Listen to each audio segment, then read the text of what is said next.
I'm Anne-Marie Hoftailing with Story Imprinting, and I'm with my co-founder, Holly Amaya, today, and we're going to be talking about crisis communication and the role of storytelling in crisis. And it's interesting to me because I say this all the time.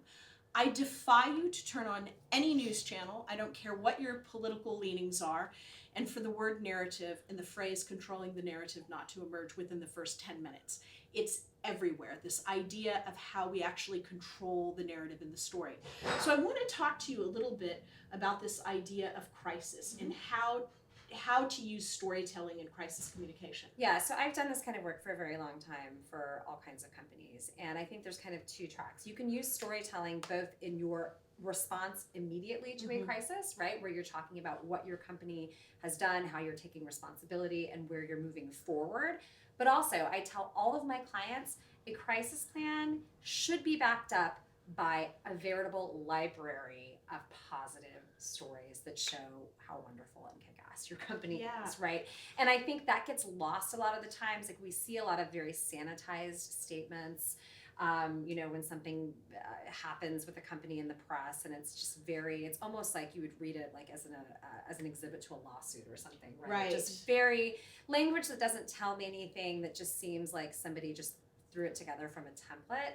I think, especially now in the age of social media, and companies have so much more information at their disposal about how customers are using their products or services in good, great ways, right? And so being able to mine all of that and being able to, frankly, tell their own corporate culture stories in tandem with a crisis response is really, really important. And would you say that that's important long before you get to the crisis? Because then you have more sort of agency over it, so that it's like your first sort of storytelling that you're doing shouldn't be when you're freaked out in the middle of the night. Yeah, and it's just funny because I've worked with PR agencies in the past, and a lot of times clients would come in the door because they're in the midst of some crisis and they're like Googling, crisis communication firm in San Diego, and they find you. And, when you're brought in at that point as the communicator, there's only, frankly, so much you can do in a short amount of time. Whereas if you've done all of that pre-work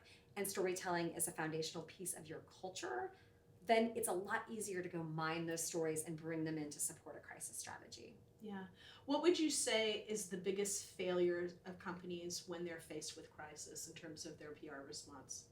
I would say, they seize up and they do what they think they should do that other companies have done or whatever.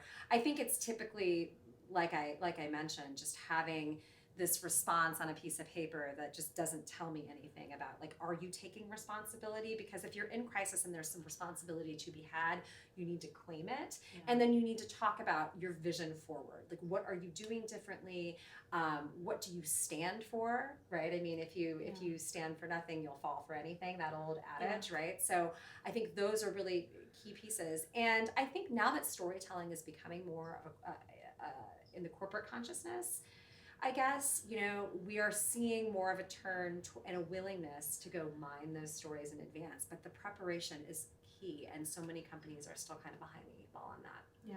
And I would say as a last thing, I think we're always striving to get people to be more authentic and more vulnerable. And if you're just reading that response for a piece of paper, you are as far away from the core of authenticity and vulnerability as you humanly can be. It's a crafted response. And people sense that. And they absolutely, and we have a much more sophisticated population in terms of that now.